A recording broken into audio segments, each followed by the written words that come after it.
চিকিৎসক হেনস্থার অভিযোগ তুলে রাজশাহী মেডিকেল কলেজ হাসপাতালে ২৪ ঘন্টার কর্মবিরতি পালন করছেন ইন্টার্ন চিকিৎসকরা।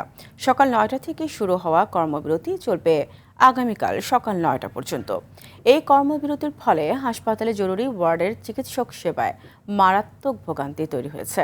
এর আগে গত ২৪ ঘন্টায় হাসপাতালে চিকিৎসার অবহেলার অভিযোগে ২ জনের মৃত্যু হয়। এ নিয়ে রোগীর এক স্বজনের সাথে ইন্টার্ন চিকিৎসকদের কথা কাটাকাটি ও হাতাহাতি হয়। এর পরবর্তীতে সকালে কর্মবিরতি পালনের ঘোষণা দেন ইন্টার্ন চিকিৎসকরা।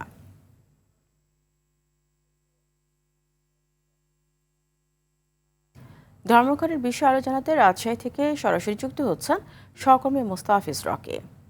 মোস্তাফিজ, ধর্মঘটের সর্বশেষ কি অবস্থা দেখছেন জানাবেন?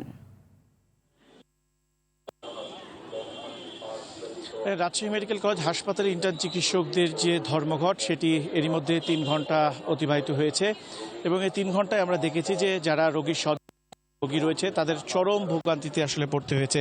বিশেষ করে রাজশাহীর মেডিকেল কলেজ হাসপাতালের যে ওয়ার্ডগুলি রয়েছে সেগুলোতে আমরা কিছুক্ষণ আগে ঘুরে এসেছি এবং সেখানে আমরা যে ইন্টার্ন চিকিৎসকরা তারা কিন্তু আসলে কর্মে ফিরে আসেনি, ফলে সেখানে একটি দুর্ভোগের সৃষ্টি হচ্ছে।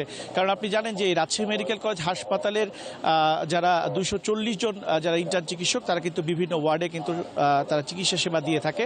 যদিও এখন মিড লেভেলের চিকিৎসক তারা চিকিৎসা দিচ্ছেন, তবে আপনি জানেন যে রাজশাহী মেডিকেল কলেজ হাসপাতালে রোগীর সংখ্যা কিন্তু ধারণ ক্ষমতার থেকেও কিন্তু ৩ গুণ। এর ফলে বাড়তি যে চাপ সেটি কিন্তু এই মুহূর্তে আসলে তৈরি হয়েছে। আমরা ইন্টার্ন চিকিৎসকদের সাথে কথা বলেছি এবং সকালে তারা মানববন্ধনও করেছেন এবং সেখান থেকে তারা দাবি করেছেন যে তাদের যে কর্মর যে পরিবেশ সেটি তারা সুষ্ঠু পরিবেশ চাচ্ছেন, পাশাপাশি ইন্টার্নদের যে নিরাপত্তা কর্মক্ষেত্রে সেটিও তারা দাবি জানাচ্ছেন এবং এই ঘটনায় যারা দোষী রয়েছেন তাদেরকে আসলে আইনের আওতায় নিয়ে এই নিয়ে আমরা কথা বলেছিলাম রাজশাহী মেডিকেল কলেজ হাসপাতালের মুখপাত্রের সাথে। তিনি যেটি আমাদেরকে জানিয়েছেন যে এই ঘটনাটি স্বাভাবিক করতে তারা ইন্টার্ন চিকিৎসকদের সাথে বসার চেষ্টা করছেন এবং আলোচনা আসলে চালিয়ে যাওয়ার চেষ্টা করছেন। যদিও তারা দাবি করছেন যে মিড লেভেলের চিকিৎসকরা তারা এই মুহূর্তে আসলে চিকিৎসা সেবা দিয়ে যাচ্ছেন। তো এই ছিল আমার কাছে রাজশাহী মেডিকেল কলেজ হাসপাতাল থেকে সর্বশেষ। ধন্যবাদ আপনাকে।